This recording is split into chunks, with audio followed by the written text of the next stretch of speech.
जय हिंद, वंदे मातरम, भारत माता की जय। राष्ट्रवाद की बात प्रहार के साथ आप सभी का हार्दिक स्वागत है। दोस्तों,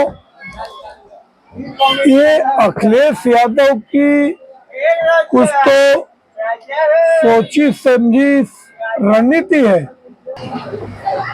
ये अखिलेश यादव की कुछ तो सोची समझी रणनीति का हिस्सा है या फिर कोई तो सियासी मजबूरी है कि पहले उन्होंने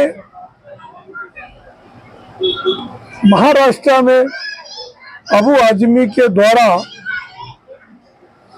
औरंगजेब का महिमा मंडन कराया और ये उनका एक कल्चर भी है कि हिंसा हो, दो समुदायों में वैमनस्यता हो। उनको ऐसा लग रहा कहीं ऐसा ना हो जिस हिसाब से सरकारी योजनाएं बन रही है मोदी और योगी की और स्पष्टवादी नीतियों के हिसाब से कहीं ऐसा ना हो कि हिंदू और मुसलमान में जो खाइयां हैं, जो दूरियां हैं, ऐसा ना हो ये दूरियां एक हो जाए।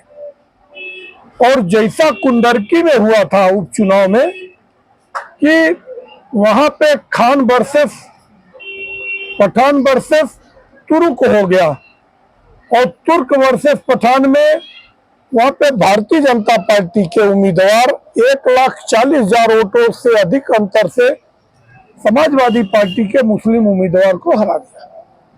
और तब से अभी तक वो सदमा, नवंबर महीने का सदमा अभी तक निकल नहीं पाया अखिलेश। गर्मी बढ़ गई मगर उनके मन की तपिश कम नहीं हो रही है। अब पहले उन्होंने जब देखा कि औरंगजेब के मैटर पे कुछ फायदा नहीं हुआ और यहाँ तक कुछ चंद्र मुसलमानों को छोड़कर जो अपने आप को मुसलमान नहीं समझते, वो अपने आप को हिंसकवादी समझते हैं। बाकी जो राष्ट्रवादी सोच के मुसलमान हैं जिसे हिंसा नहीं पसंद है, अब यो कहीं न कहीं भाजपा के तरफ अट्रैक्ट हो रहे हैं। और अब इसके बाद फिर इन्होंने अपने एक दलित नेता, मतलब वैसे उनको कोई दलित मानता नहीं है, रामजी लाल सुमन को उनके माध्यम से बाबर का महिमा मंडन करवाया और सभी मुसलमानों को बाबर की वंशज बता दिए, मुगलों की वंशज, और हिंदुओं को कहा कि तुम गद्दार हो, राणा सांगा गद्दार की संतान हो। अब वो मुद्दा इतना तूल पकड़ा कि कल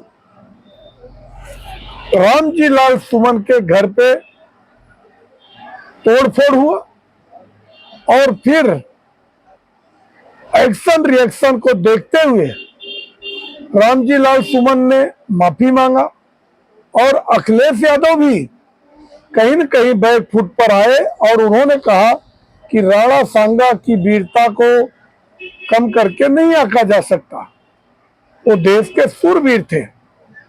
अच्छा, दूसरी जगह कल इमरान प्रतापगढ़ी ने अपने आवास पर तुगलक रोड पे इफ्तार पार्टी का आयोजन किया था जिसमें तमाम नेता आए, जिसमें राहुल गांधी भी दिखे। अब राहुल गांधी जिसको न तो राम मंदिर जाने को मौका मिला, 1 साल से अधिक टाइम हो गया, और न ही इतना बड़ा महाकुंभ चल रहा था, उसमें यह कहा गया कि 20 फरवरी को राहुल गांधी आएंगे, अगर उसके बाद भी आए नहीं। अब वहां पे क्या रणनीति बनी कि अब गोवंश पे और गोमूत्र पे इसके खिलाफ अनर्गल प्रलाप करने की होड़ सी लग गई। पहले कांग्रेस पार्टी के एक मध्य प्रदेश के विधायक है, उन्होंने कहा कि ये जो